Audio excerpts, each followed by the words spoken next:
안녕하십니까. 이어서 광주에서 전해드립니다. 천연기념물인 수달이 광주의 한 유원지에서 발견됐습니다. 어미를 잃은 새끼 수달인 것으로 보입니다. 보도에 송정근 기자입니다. 몸통에 털이 반질반질하고 얼굴에 긴 수염이 나 있는 짐승이 물통에서 헤엄치고 있습니다. 어른 팔뚝 크기만한 이 동물은 멸종위기 1호이자 천연기념물 330호인 수달입니다. 오늘 낮 광주의 한 유원지에서 발견됐습니다.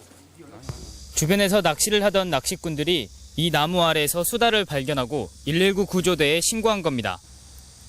생후 넉 달쯤 된 것으로 보이는 새끼 수달은 어미를 잃고 헤매다 발견됐습니다.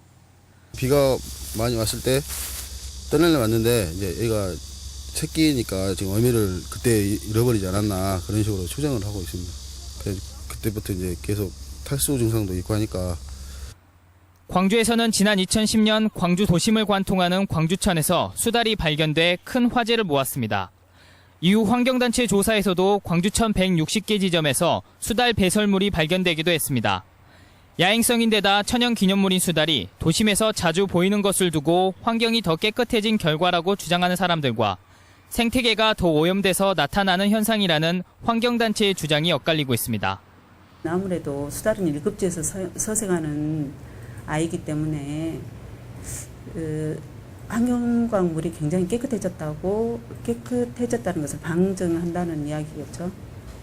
많이 살고 번식도 하고 이렇게 해야지 그럴 수 있는 여건은 실은 아니고요.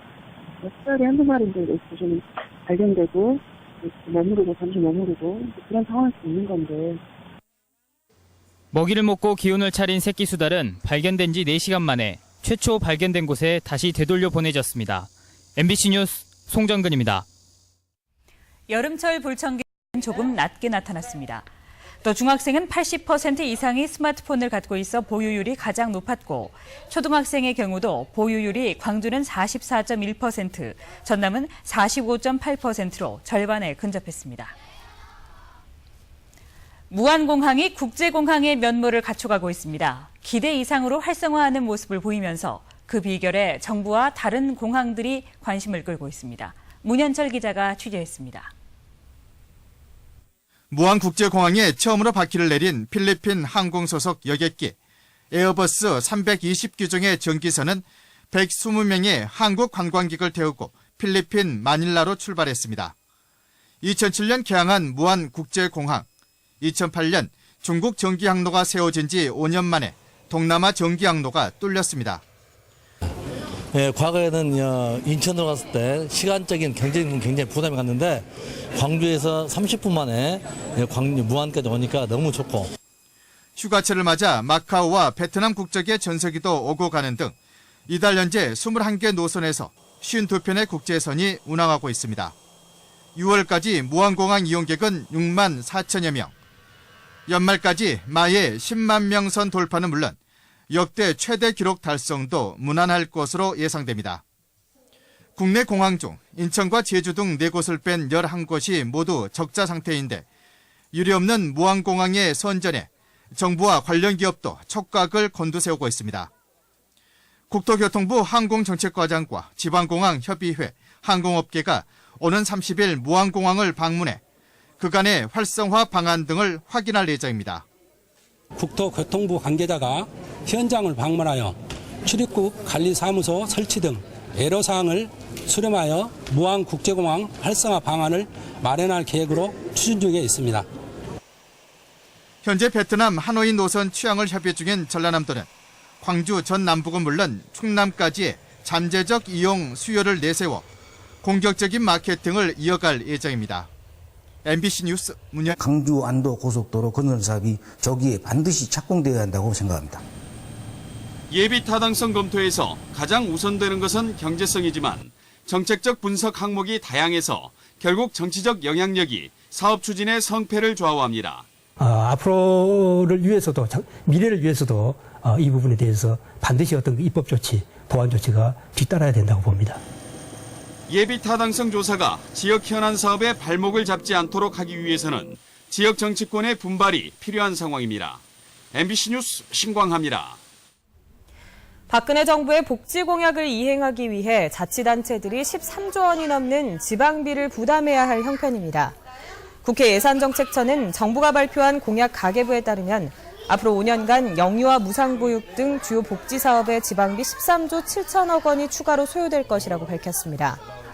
예산정책처는 정부가 복지 사업을 확대하면 자치단체의 부담도 늘어난다며 지방으로 이관된 일부 복지 사업을 중앙정부로 환원하거나 국고 보조율을 높일 필요가 있다고 밝혔습니다.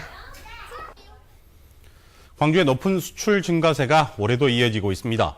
광주시에 따르면 올해 상반기 광주의 수출 실적은 79억 달러로 작년 같은 기간에 비해 13.1% 증가했습니다. 또 수출의 규모가 부산과 대구, 대전 등 다른 광역시를 능가한 것으로 집계됐습니다. 광주시는 자동차와 반도체 수출이 꾸준히 증가한 데다 스마트폰 공급 확대에 힘입어 광소재 부품과 광학기기 수출이 크게 늘어난 데 따른 것으로 분석했습니다. 전남산 수산물 수출이 품목별로 희비가 엇갈리고 있습니다. 올 상반기 수출 신장세가 두드러진 품목은 김으로 지난해 같은 기간보다 58% 증가한 2억 300만 달러치를 기록해 수산물 수출 1위 품목으로 떠오른 반면 수출 주력 품목이었던 미역은 9,700만 달러에 그쳐 40%나 감소했습니다. 이는 엔저 여파에 따른 수출 채산성 악화에 일본에 치중됐던 수산물 수출이 점차 중국과 홍콩 등지로 확대되고 있는 덕분으로 풀이됩니다. 광양 백운산 국립공원 지정은 서울대가 관리하는 학술림의 무상양여 문제로 발목이 잡혀 있습니다.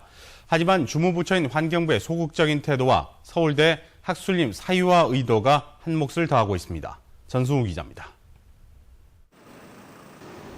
백운산 국립공원 지정에 제동이 걸린 것은 먼저 환경부의 달라진 태도 때문입니다. 환경부는 지난 정부 때 일부 주민들의 반대로 주민 설명회가 몇 차례 무산되기도 했지만 국립공원 지정에 적극적이었습니다. 하지만 새 정부 들어서 달라졌습니다. 서울대 학술림의 무상양여 여부가 핵심 관건인 만큼 기획재정부와의 의견 조율이 우선이라는 입장입니다. 시급한 주민 공청회와 의견 수렴 등의 행정 절차 추진은 아예 손을 놓고 있습니다. 국유재산을 관리하는 기획재정부에 학술림 무상양여 여부에 대한 결정권을 넘기고 그 처분만을 기다리는 상황입니다. 현 정부 들어 환경부가 공청회의 계획마저도 잡지 못하고 있는 등 아주 미온적으로 대처하고 있습니다. 환경부가 이 국립공원 추진에 주관 부처인 만큼 관계 부처를 모아 주도적으로 협의하면서 하루라도 빨리 국립공원 추진에 앞장서야 할 걸로 판단합니다. 서울대의 재산 욕심도 한 몫을 하고 있습니다. 미 군정 때 80년간 백운산을 대부받은 서울대는 법인화법을 근거로 무상양여만을 요구하고 있습니다. 광양시 면적의 18%인 학술림을 법인 재산으로 사유하겠다는 의도입니다. 연구 목적의 학술림이 필요하다면 국립공원으로 지정된 뒤 협약을 통해 얼마